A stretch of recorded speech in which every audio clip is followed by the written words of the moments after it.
Hello everyone, welcome to my channel study की 90। आज के इस क्लास में हम लोग देखेंगे बिहार फायरमैन प्रैक्टिस सेट 14 को। अगर आपने नहीं देखा तो प्लेलिस्ट में वहां से जाकर के आप जो 13 तक बिल्कुल देख सकते हैं। तो चलिए शुरू करते हैं, चीज़ों को समझते हैं। पहला प्रश्न ये रहा आप सभी के सामने। यहाँ पर आपको ये बताना है कि लाल रुधिर कोशिकाओं का उत्पादन निम्नलिखित में से किसके द्वारा होता है।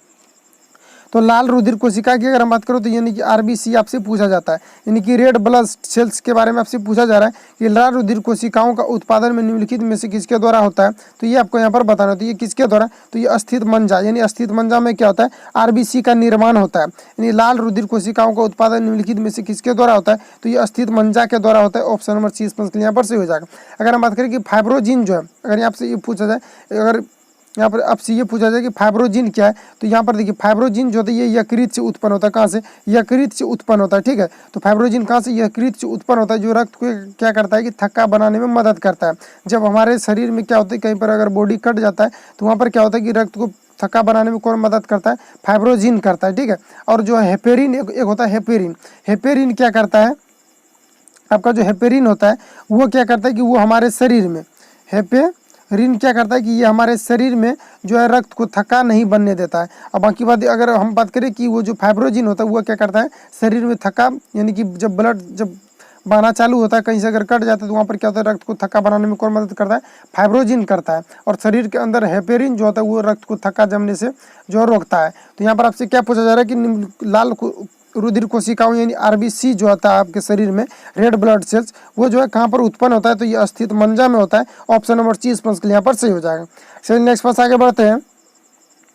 यहाँ पर आपको ये बताना है 2 नंबर में, उपभोक्ता शोषण का प्रमुख कारण क्या है। तो अगर हम उपभोक्ता शोषण का प्रमुख कारण की अगर बात करें कि वो क्या है, तो ये आपका इनमें से सही भी हो जाएगा, क्योंकि सूचना का अभाव भी और वस्तु की सीमित आपूर्ति है और उपभोक्ता की अज्ञानता है, जिसके कारण क्या होता है, उपभोक्ता का शोषण हो रहा है। तो ऑप्शन नंबर डी स्पष्ट के लिए यहाँ पर सही हो जाएगा।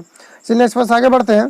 यहाँ पर आपको ये बताना है, रोलेट एक्ट के विरोध में किसने लगान देने के आंदोलन के बाद सुझाव दिया था। ये आपको यहाँ पर बताना है कि जब रोलेट एक्ट के विरोध में किसने लगान देने का आंदोलन चलाने का सुझाव दिया था, ये आपसे यहाँ पर पूछा जा रहा है। तो ये किनके द्वारा दिया गया था, तो ये जो स्वामी सिद्धानंद के द्वारा दिया गया था। किसके द्वारा, स्वामी सिद्धानंद के द्वारा दिया गया था। ऑप्शन नंबर डी स्पष्ट यहाँ पर सही हो जाएगा।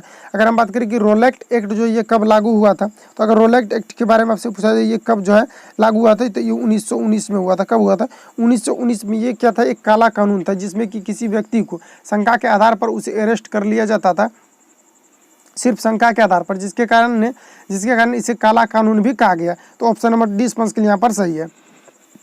चलिए नेक्स्ट पास आगे बढ़ते हैं। यहाँ पर आपको ये बताना है 4 नंबर में, किसने खिलाफत आंदोलन को हिंदू और मुसलमानों की एकता के एक ऐसे अवसर के रूप में देखा जो 100 वर्षों में पुनः प्रस्तुत नहीं होगा।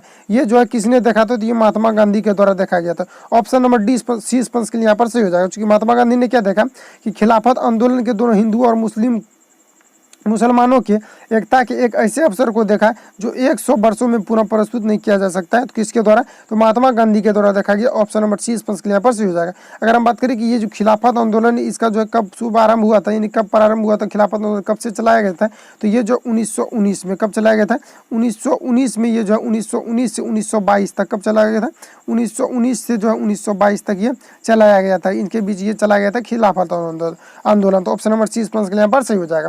चलिए नेक्स्ट पास आगे बढ़ते हैं। यहाँ पर आपको ये बताना है 5 नंबर, ये आप सभी के सामने, इनमें से आपको बताना है कि जुलाई 1942 की वर्धा में महात्मा गांधी ने कांग्रेस की कार्यकारिणी समिति में अपने भारत छोड़ो आंदोलन का चर्चा, तब उस समिति जब चर्चा उन्होंने किया था तब उस समिति के अध्यक्ष कौन थे, ये आपको यहाँ पर बताना है। तो यहाँ पर अगर हम बात करें कि कौन थे, तो ये अबुल कलाम आजाद थे। कौन थे, अबुल कलाम आजाद थे। ऑप्शन नंबर 20 के लिए यहाँ पर सही हो जाएगा। चलिए नेक्स्ट पास आगे बढ़ते हैं। यहाँ पर आपको यह बताना है कि निम्नलिखित में से किस सुल्तान ने कुतुब मीनार की 5वीं मंजिल का निर्माण करवाया था। तो किस सुल्तान ने जो है कुतुब मीनार की 5वीं मंजिल का निर्माण करवाया था, ये आपको यहाँ पर बताना है। तो ये जो फिरोज शाह तुगलक के द्वारा करवाया था। किसके द्वारा, फिरोज शाह तुगलक के द्वारा करवाया गया था। ऑप्शन नंबर सी स्पष्ट यहाँ पर सही हो जाएगा। अगर हम बात करें कि इनका जो निर्माण किसके द्वारा किया गया था, कुतुब मीनार का निर्माण किसके द्वारा किया गया था, तो ये किया गया था आपका कुतुबुद्दीन ऐबक के द्वारा किया गया था। किसके द्वारा, कुतुबुद्दीन ऐबक के द्वारा करवाया गया था। और यहाँ पर जो है इसको पूरा करने से पहले उनकी क्या हो गई, मृत्यु हो गई, जिसके कारण से उन्होंने इसका जो है निर्माण नहीं कर पाया था। तो ऑप्शन नंबर सी स्पष्ट के लिए यहाँ पर सही हो जाएगा। चलिए नेक्स्ट आगे बढ़ते हैं। यहाँ पर आपको ये बताना है 7 नंबर में, ख्वाजा मोइनुद्दीन मोइनुद्दीन जो है चिश्ती किसके शिष्य थे, यहाँ पर आपको ये बताना है कि ख्वाजा मोइनुद्दीन चिश्ती जो है ये किसके शिष्य थे। तो इसका अगर हम बात करें कि किसके शिष्य थे तो ये जो है ख्वाजा उस्ताद हुरानी के थे। किसके थे? ख्वाजा उसान जो है हुरानी के। तो ऑप्शन नंबर 30 पंच के लिए यहाँ पर सही हो जाएगा। किसके थे? उसान हिरानी के। तो अगर हम बात करें ख्वाजा मोइनुद्दीन चिश्ती का जो है दरगाह कहाँ है, तो इसका जो है दरगाह अजमेर में था। कहाँ पर था? यानी कि ख्वाजा मोइनुद्दीन चिश्ती ये जो आपका लिखा हुआ है इसका दरगाह कहाँ पर था, तो ये था आपका अजमेर में। कहाँ पर था? अजमेर में था। तो इसको भी आपको यहाँ पर याद रखना है, ये भी पूछा जाता है। चलिए नेक्स्ट पास आगे बढ़ते हैं। यहाँ पर आपको ये बताना 8 नंबर में क्रिकेट विश्व कप इंडियन चैलेंज पुस्तक के लेखक कौन है। ये आपसे यहाँ पर पूछा जा रहा है कि क्रिकेट विश्व कप इंडियन चैलेंज के लेखक कौन है। तो इसकी अगर हम बात करें तो ये आपका हो जाएगा आशीष रॉय। कौन हो जाएगा? आशीष रॉय। ये जो है प्रश्न रिपीट हो चुका है, ये पिछली वीडियो में जो है मैंने आपको बताया था कि आशीष रॉय जो है ये क्रिकेट विश्व कप इंडियन चैलेंज की पुस्तक के कौन है लेखक है? आशीष रॉय। तो ऑप्शन नंबर 20 पंच के लिए यहाँ पर सही है। चलिए नेक्स्ट पास आगे बढ़ते हैं। 9 नंबर में आपको यहाँ पर बताना है कि एनिमल फॉर्म नामक पुस्तक के लेखक कौन है। ये आपसे यहाँ पर पूछा जा रहा है कि एनिमल फॉर्म नामक पुस्तक के लेखक कौन है। तो ये जो है जॉर्ज ऑरवेल है। कौन है? George Orwell. ऑप्शन नंबर 20 पंच के लिए यहाँ पर सही है। चलिए नेक्स्ट पास आगे बढ़ते हैं। यहाँ पर आपको ये बताना है 8-10 नंबर में इंडिया हाउस कहाँ पर स्थित है। अगर हम बात करें इंडिया हाउस कहाँ पर स्थित है तो इंडिया हाउस जो ये आपका लंदन में स्थित है। कहाँ पर स्थित है? लंदन में स्थित है। ऑप्शन नंबर 30 पंच के लिए यहाँ पर सही हो जाएगा। अगर हम इसकी स्थापना की बात करें कि इंडिया हाउस की स्थापना कब किया गया था तो ये 1909 में कब किया गया था। कब किया गया था? 1909 में किया गया था। किसके द्वारा? तो श्यामजी कृष्ण वर्मा के द्वारा किया गया था। किसके द्वारा? श्यामजी कृष्ण वर्मा के द्वारा इंडिया हाउस की स्थापना किया गया था और ये लंदन में किया गया था। मोस्ट VVI क्वेश्चन जो बार बार रिपीट हुए हैं। चलिए इस पास आगे बढ़ते हैं। 11 नंबर में आपको बताना है कि निम्न में से कौन सा एक शेष दूसरों से मेल नहीं खाता। ये आपको यहाँ पर बताना है। यानी कि 3 किसी न किसी प्रकार से समान होगा जबकि चौथा यहाँ पर भिन्न होगा। तो यहाँ पर कौन सा भिन्न है ये आपको यहाँ पर पूछा जा रहा है। तो अगर हम बात करें तो यहाँ पर कुचिपुड़ी भिन्न है। अब क्यों भिन्न है जो समझिए। बाकी सभी क्या है कि कुचिपुड़ी जो है कुचिपुड़ी को छोड़ करके बाकी सभी क्या है शास्त्रीय नृत्य। यानी कथकली जो है आपका कथकली जो है ये केरल का शास्त्रीय आपका नृत्य। कहाँ पर है? केरल का शास्त्रीय नृत्य। और उसके बाद अगर हम भांगड़ा की बात करें कि भांगड़ा कहाँ का तो ये आपका हरियाणा का है। कहाँ का है?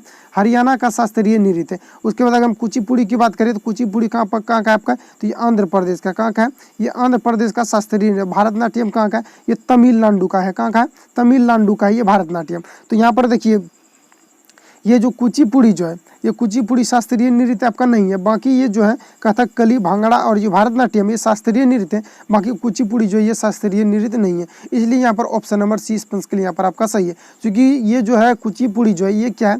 कुचिपुड़ी जो है ये आपका लोक नृत्य है। ये बाकी सॉरी यहाँ पर देखिए भांगड़ा जो है भांगड़ा क्या है? यहाँ पर देखिए कथकली उसके बाद कुचिपुड़ी और भारतनाट्यम ये क्या है? तो ये आपका जो है ये आपका शास्त्रीय नृत्य है। लेकिन भांगड़ा जो है ये भांगड़ा कहाँ का? हरियाणा का। और ये क्या है? एक लोक नृत्य। ये शास्त्रीय नृत्य नहीं है। ये शास्त्र के अकॉर्डिंग नहीं है। इसलिए ऑप्शन नंबर 20 पर यहाँ पर सही हो जाए। तो चूंकि यहाँ पर जो है ये सभी क्या है? ये तीनों से भिन्न है।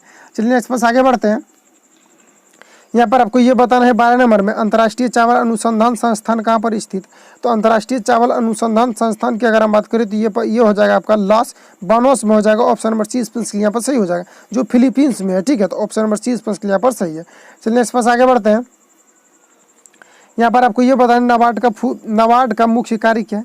तो अगर हम बात करें कि नाबार्ड का मुख्य कार्य क्या है तो नाबार्ड का मुख्य कार्य भारतीय रिजर्व बैंक के प्रतिनिधि के रूप में कार्य करना। ऑप्शन नंबर 1 पंच के लिए यहाँ पर सही हो जाएगा। अगर नाबार्ड की हम फुल फॉर्म की बात करें तो ये फुल फॉर्म इसका क्या हो जाएगा तो national bank for agriculture and rural development. क्या हो जाएगा? National bank for agriculture and rural development हो जाएगा। और इसका जो है कार्य क्या है तो ये भारतीय रिजर्व बैंकों के प्रतिनिधित्व के रूप में ये क्या करते हैं? कम करते हैं। तो ऑप्शन नंबर 1 पंच के लिए यहाँ पर सही है। चलिए नेक्स्ट पास आगे बढ़ते हैं। यहाँ पर आपको ये बताना है 14 नंबर में निम्नलिखित में से संविधान का अनुच्छेद का कौन सा है जो जम्मू कश्मीर को विशेष दर्जा प्रदान करता था। यानी करता था, अभी चूंकि खत्म हो गया है तो करता था, जिसे संविधान सूची से हटा दिया गया। तो यहाँ पर जो है जम्मू कश्मीर में 370 लागू था पहले, जिसके कारण जम्मू कश्मीर में उनका जो है ये अपना क्या था कि अपना वहाँ पर जो है शासन चलता था। अपना एक जो है देश के जिस तरह से सभी देश होते हैं जिस प्रकार से, तो उसी प्रकार से जो जम्मू कश्मीर एक जो है ये एक अलग वहाँ पर जो है रूल चलता था। वहाँ का एक अलग कानून चलता था। यानी कि इंडिया से मतलब उसको आप अलग तरह से मान सकते थे। तो वहाँ पर जो है 370 क्या था कि लागू था। तो ऑप्शन नंबर 30 पंच के लिए यहाँ पर सही हो जाएगा, जिनको कि अभी क्या किया गया? हटा दिया गया है। तो ऑप्शन नंबर 30 पंच के लिए यहाँ पर सही है। चलिए इस पर आगे बढ़ते हैं। यहाँ पर आपको ये बताना है 15 नंबर में भारतीय संविधान का कौन सा अंग जो है भारतीय संविधान का कौन सा अंग जो है यानी कौन सा भाग जो है संविधान की आत्मा कहलाता है, ये आपको यहाँ पर बताना है। तो ऑप्शन नंबर डी स्पष्ट यहाँ पर सही हो जाएगा। संवैधानिक उपचारों का अधिकार क्या कहलाता है? संविधान का आत्मा कहलाता है भारतीय संविधान। संवैधानिक समाचारों का उपचार संवैधानिक उपचारों का अधिकार क्या कहलाता है कि भारतीय संविधान का जो है आत्मा कहलाता है। तो ऑप्शन नंबर डी स्पष्ट यहाँ पर सही हो जाएगा। और ये जो है डॉक्टर अम्बेडकर ने कहा था, क्या कहा था कि इनके द्वारा कहा गया था? तो डॉक्टर अम्बेडकर ने कहा था कि जो है संविधान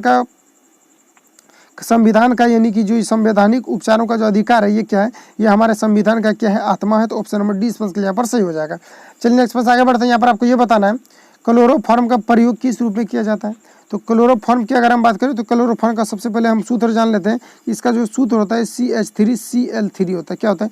CHCl3 क्लोरोफॉर्म का सूत्र होता है। और इनका जो उपयोग जो किया जाता है, इनका उपयोग किया जाता है, इसका उपयोग कहाँ पर किया जाता है? निश्चेतक के रूप में यानी बेहोश करने के रूप में किया जाता है। किसका किया जाता है?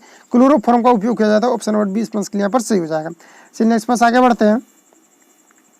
यहाँ पर आपको ये बताना है कि सीडेराइट किसका अयस्क है, ये आपसे यहाँ पर पूछा जा रहा है। तो अगर हम बात करें कि सीडेराइट किसका अयस्क है, तो सीडेराइट आपका जो ये सीडेराइट ये लोहा का अयस्क होता है। तो यहाँ पर देखिए लोहा यानी आयरन, यहाँ पर देखिए आयरन मिस्टेक है, ऐसे होगा आयरन, आपका आयरन होगा, यानी कि ये क्या है? आयरन यानी लोहा का क्या अयस्क है? सीडेराइट। लोहा का अयस्क क्या होता है? तो लोहा का अयस्क हो जाएगा आपका सीडेराइट हो जाएगा। तो ऑप्शन नंबर यहाँ पर आपका 20 के लिए यहाँ पर सही हो जाएगा। तो अगर हम बात करें कि लोहा का जो है ये कौन कौन से अयस्क होते हैं, तो वो हो जाएगा आपका हेमेटाइट, मैग्नेटाइट, लिमोनाइट, सीडेराइट। तो इतने फैक्ट आपको यहाँ से याद रखेंगे कि लोहा का जो अयस्क होता है आपका हेमेटाइट, मैग्नेटाइट, लिमोनाइट और सीडेराइट होते हैं। और एल्यूमिनियम की अगर हम बात करें तो बॉक्साइट, कोरंडम, कार्योलाइट होते हैं। तो ये सभी को जो यहाँ पर आपको याद रखना है। चलिए नेक्स्ट पास आगे बढ़ते हैं। यहाँ पर आपको ये बताना है 18 नंबर में उपभोक्ता जागरण के लिए भारत सरकार का सबसे प्रचलित नारा कौन सा है? तो उपभोक्ता जागरण के लिए अगर हम बात करें कि भारत सरकार का जो है ये सबसे प्रचलित नारा कौन सा है, तो ये हो जाएगा आपका जागो ग्राहक जागो। ऑप्शन नंबर ए स्पष्ट यहाँ पर सही हो जाएगा। राष्ट्रीय उपभोक्ता दिवस की अगर हम बात करें ये कब मनाया जाता है, तो ये प्रत्येक वर्ष 24 दिसंबर को मनाया जाता है। कब मनाया जाता है? 24 दिसंबर को मनाया जाता है। और ये जो है उपभोक्ता जागरण के लिए भारत सरकार का सबसे प्रचलित नारा जो है ये हो जाएगा आपका ऑप्शन नंबर ए जागो ग्राहक जागो। ऑप्शन नंबर ए स्पष्ट यहाँ पर सही है। चलिए नेक्स्ट पास आगे बढ़ते हैं। यहाँ पर आपको ये बताना है 19 नंबर में आपसे पूछा जा रहा है कि हॉकी गेंद का रंग कैसा होता है? तो हॉकी गेंद जो होता है, चूंकि हॉकी का गेंद जो होता है वो आप अलग जो है उसको रंग दे सकते हैं, लेकिन मूल रूप से उसका जो रंग है यानी कि रूल के अकॉर्डिंग जो उसका रंग है वो सफ़ेद होता है। ऑप्शन नंबर डी स्पष्ट यहाँ पर सही हो जाएगा।